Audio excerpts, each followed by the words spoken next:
Bonsoir Julien de Normandie. Bonsoir. Merci d'être notre invité ce soir dans Brunet Neumann sur BFM TV. Vous êtes ministre chargé de la ville et du logement. On le disait tout à l'heure en vous présentant proche et depuis longtemps d'Emmanuel Macron. On va évidemment parler des grèves, on va parler de ce projet de réforme des retraites que vous défendez évidemment. Mais peut-être une question pour commencer, Eric. Oui, on va revenir sur la petite phrase de Gérald Darmanin, votre collègue ministre des Comptes publics, dans cette interview à Paris Match, qui semble regretter que Macron soit entouré de technocrates. Je rappelle la phrase, il manque sans doute autour de Macron des personnes qui parlent à la France populaire, des gens qui boivent de la bière et mangent avec les doigts. Depuis des années, vous-même, Julien de Normandie, vous faites partie de la garde rapprochée d'Emmanuel Macron. Est-ce que vous vous êtes senti visé? Non, je ne me suis pas senti visé. Et après, Gérald Darmanin, que je connais depuis longtemps maintenant, il l'a dit avec ses mots et le message qu'il veut envoyer, c'est surtout pas de choquer un tel ou un tel, c'est surtout de dire qu'il est important, quand vous faites de la politique, d'être toujours dans la proximité, c'est-à-dire de partir toujours du quotidien de ce que vivent les Français. C'est un truc qu'on entend souvent, ça. Il y a trop de techno autour de Macron. On l'entend toujours. Non, mais vous savez, moi, je suis pas du tout dans l'administration bashing. Vous savez, de dire les fonctionnaires, par exemple, qui travaillent dans tel ou tel ministère, ce sont des personnes déconnectées de la réalité. On a chacun nos histoires, on a chacun nos sensibilités, on a chacun nos parcours, on a chacun nos expériences de vie. Mais en revanche, je suis certain d'une chose. C'est quand vous faites de la politique, il faut impérativement que la seule boussole qui vous guide, ce soit est-ce que oui ou non, vous changez le quotidien des Français. Et ça nécessite de changer beaucoup de choses. Moi, j'ai fait une réforme dans mon ministère, le ministère de la Ville et du Logement, qui est un ministère profondément ancré sur le quotidien. J'ai changé beaucoup de choses pour entraîner tout mon ministère vers justement des réponses concrètes aux problèmes que les gens se posent sur j'ai froid chez moi, sur les questions j'ai des punaises de lit dans mon appartement, sur des questions j'ai une baignoire et c'est beaucoup trop difficile parce que je suis une personne âgée. J'ai lancé un plan formidable qui est en train de se déployer. On va changer là dans les prochains mois 200 000 baignoires chez les personnes de plus de 70 ans. Parce qu'on va en mettre des douches, parce que c'est souvent un frein pour qu'ils puissent rester chez eux. Voilà, c'est ça, la proximité avec le quotidien des personnes. Justement, j'ai une question qui concerne le quotidien des Français. D'abord, une question personnelle.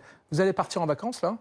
Je vais prendre quelques jours avec ma famille, effectivement. Et je peux vous demander quel moyen de transport vous allez prendre ? Comme beaucoup de Français, je vais prendre ma voiture. Je serai au volant de ma voiture avec mes 4 enfants derrière. C'est une question, vous vous en rendez compte, j'imagine, que se posent tous les Français. On est vendredi soir, les vacances ont commencé, on est allé voir sur BFM TV dans les gares les difficultés qu'ont les Français pour se déplacer. Ça ressemble à ce que le général de Gaulle appelait la chienlit. Qu'est-ce qu'on fait concrètement pour arrêter ça ? Non, mais c'est extrêmement compliqué. C'est une immense difficulté, une vraie galère pour beaucoup de Français. Et donc face à ça, moi je le dis très clairement, il faut absolument que chacun assume ses responsabilités et que les syndicats, notamment les cheminots à la SNCF en particulier, puissent faire une trêve pendant ces périodes. Parce que je crois que tous les Français ne peuvent comprendre qu'on bloque ici la réunion importante, familiale, que constitue Noël. Donc il faut que chacun prenne cette responsabilité et permette la continuité de ce service public, c'est-à-dire permettre aux gens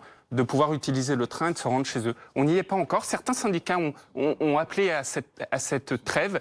D'autres syndicats, et je le déplore, je le dis clairement, n'ont pas appelé à cette trêve. Écoutez justement des Français, dont le moins qu'on puisse dire, et qu'ils ne sont pas vraiment satisfaits des choses qui sont en train de se profiler en matière de transport pour les jours à venir. Il y a 2 choix disponibles, sauf qu'il y en a un qui me va pas du tout en fait. Et sinon tous les autres trains sont supprimés. Et il me reste un train qui est marqué présent, sauf que c'est celui que j'avais réservé et on m'envoie un message comme quoi il était annulé. Ça me fait de la peine quand même parce que j'ai pas vu ma mère depuis début octobre. Donc tout le monde me manque là-bas, je sais que je leur manque aussi. La SNCF me proposait en fait des alternatives train, mais moyennant en fait un surcoût, puisque le billet actuel était du coup plus cher que le billet initial. Le 24 du coup on va sûrement se faire une téléconférence, un Skype, quelque chose comme ça pour se voir, se parler, puis voir les réactions quand les cadeaux seront offerts quand même. On entend ces Français mécontents. Julien de Normandie, est-ce que votre gouvernement n'a pas trop concédé les professeurs qui vont être augmentés, alors c'est en marge de cette réforme des retraites, mais on a compris que c'était une augmentation qui répondait au niveau dispositif. Les policiers, tous les fonctionnaires de police qui vont partir à la retraite à 57 ans, on voit qu'il y a une espèce de petite clause du grand-père qui est en train d'émerger pour les cheminots. Tout ça n'est pas encore avancé. Mais est-ce que vous ne concédez pas? Beaucoup de gens disent, ça va coûter très cher, peut-être même plus cher que l'ancien système de retraite. Et que reste-t-il des grands principes de cette réforme? L'universalité, la même retraite pour tout le monde. Il en reste plus grand-chose de votre réforme d'origine. Si, il reste énormément de choses. Et d'ailleurs, je crois que les débats le montrent bien. Vous avez des personnes qui trouvent qu'on va trop loin et d'autres personnes qui, comme vous venez de le dire, disent peut-être ils lâchent trop. Ce qui est très important, c'est toujours de revenir sur quel est le sens de ce que nous sommes en train de faire. Et j'insiste dessus parce que depuis des journées, on ne parle que de points très précis, comme l'âge d'équilibre, comme ceci, cela, alors que à quoi aujourd'hui on a travaillé et qu'est-ce qu'on propose aux Français?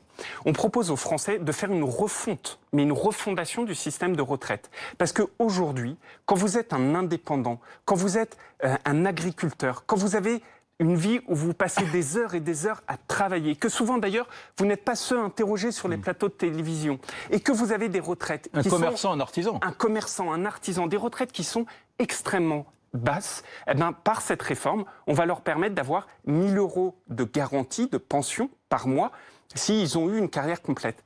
Deuxième élément, quand vous avez une femme, qui peut comprendre qu'aujourd'hui, dans notre système de retraite, une femme a en moyenne plus de 40% de moins de retraite qu'un homme? Qui peut le comprendre? Julien de Normandie, pardonnez-moi, ces arguments-là... Non, mais c'est pas des arguments-là. C'est une réalité. On les a entendus. Oui, mais je veux dire qu'il ne faut pas l'oublier. On donne, par cette refondation, des nouveaux droits sociaux aux Français. Et c'est important de le signaler, parce que c'est ça le sens de la réforme. Non, mais je vais aller plus loin que vous.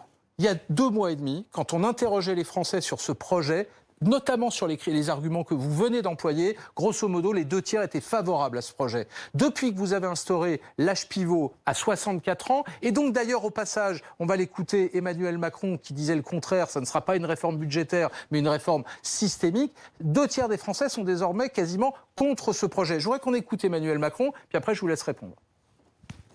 C'est une réforme historique pour le pays.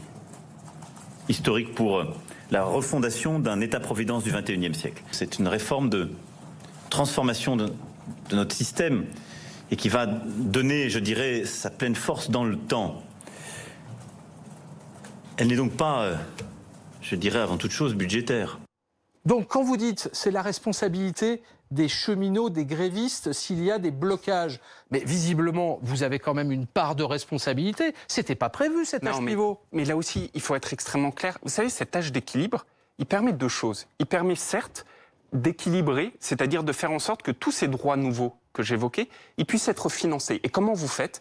Eh bien, on dit, et il faut avoir le courage en politique de le dire, on dit aux Français que chacun, petit à petit, progressivement, on va devoir travailler un peu plus longtemps. Je vais être taquin. Pourquoi vous ne l'avez pas dit pendant la campagne présidentielle? On l'a toujours assumé. Mais non, Emmanuel Macron vient de dire le contraire. Mais pas du tout. On a toujours assumé le fait de dire aux Français qu'au bout d'un moment, il va falloir progressivement, petit à petit, travailler plus longtemps. Et c'est ça qui va permettre de financer tous ces nouveaux acquis sociaux, ces nouveaux droits sociaux. Et puis j'ai un deuxième élément qui est passé sous silence. Mais c'est quoi l'hypocrisie du système aujourd'hui? Quand vous avez une carrière heurtée, une carrière hachée, ça concerne plus de 120 000 personnes chaque année qui partent à la retraite. Qu'est-ce que doivent faire ces personnes? Elles doivent attendre 67 ans. Pourquoi? Et notamment des femmes. Et notamment les femmes. 1 femme sur 5. Et pourquoi? Parce qu'il n'y a qu'à cet âge de 67 ans qu'à ce moment-là, vous n'avez pas de décote sur votre retraite. Et donc aujourd'hui, les femmes qui nous écoutent, 1 sur 5, devra attendre, si on ne fait rien, 67 ans pour avoir une retraite pleine et entière. Avec cet âge d'équilibre, on va permettre de réduire cet âge de 2 à 3 ans. Mais ça aussi, c'est une véritable avancée. Alors après, vous avez 2 types de syndicats face à nous. Vous avez des syndicats réformistes, comme la CFDT, comme l'UNSA, qui partagent la vision de cette réforme. Vous avez réussi à mettre en colère Laurent Berger, c'est quand même inouï. Cette réforme, c'est son idée. Sur le fond, sur le point d'atterrissage, et maintenant il y a un débat, il reste un débat avec Laurent Berger et la CFDT, c'est comment on finance tout cela. Quel est le meilleur mécanisme pour financer? Vous avez 3 options, et les Français le savent très bien. Soit vous augmentez les cotisations, ça fait diminuer le pouvoir d'achat, on n'en veut pas. Soit vous diminuez les pensions. J'attends de voir qui veut aujourd'hui avoir des pensions diminuées. On veut au contraire les préserver. Et donc la dernière option, c'est progressivement travailler un peu plus longtemps. Mais justement, beaucoup de gens se sont interrogés après cette formule lancée par le président de la République. On vient de l'entendre, il ne s'agit pas d'une réforme budgétaire. Ça veut dire quoi? Les citoyens français sont des contribuables, nous sommes mûrs, nous savons comprendre les chiffres. Là, on a l'impression que voilà, les retraites, c'est de l'humain, alors il ne faut surtout pas parler d'argent parce que c'est vulgaire. On veut savoir, est-ce que cette réforme va coûter plus cher que l'ancien système des retraites? Est-ce que vous allez encore continuer à faire des concessions parce que manifestement, on en a parlé dans quelques instants, vous en faites beaucoup. Donc en clair, est-ce qu'on fait dans ce pays des réformes alors que nous sommes très endettés, qui coûtent plus cher aux contribuables, qui vont nous endetter encore davantage? Si c'est ça, dites-le, parce que je ne suis pas convaincu qu'Emmanuel Macron ait été élu pour ça. Mais c'est justement le sens de la réforme. Et regardez sur mes propos que sont les miens depuis le début de cette émission. D'un côté, on ouvre de nouveaux droits. D'un côté, on permet à chacun d'avoir au moins 1 000 € quand vous avez travaillé toute votre vie. D'un côté, on permet aux femmes de pouvoir arrêter cette situation inacceptable où elles ont 40% de retraite en moins. D'un côté, on permet aux artisans, aux commerçants, aux travailleurs d'avoir une meilleure retraite. Mais face à ça, notre responsabilité, c'est pour ça qu'il y a notamment cet âge d'équilibre, c'est de dire tout de suite aux Français, ben voilà comment on le finance. Mais regardez ce qui s'est passé par le passé. Ça sera suffisant, ça? Ça sera suffisant? Mais bien sûr, c'est ça notre responsabilité. Et regardez ce qui s'est passé par le passé. Vous aviez 2 types de réformes. Soit on vous disait on ouvre des droits, et puis il n'y avait personne qui vous expliquait comment on allait le financer. Je peux vous dire, pour un homme politique, c'est bien plus simple. Mais c'est ça aussi qui tue la croyance des Français dans la parole publique.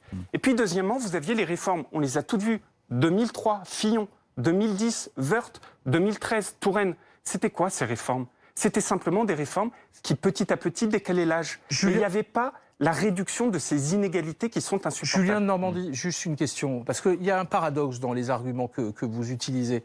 Lorsqu'il a fallu sortir de la crise des Gilets jaunes, le gouvernement a mis quelque chose comme 17 milliards d'euros de mesures sur la table.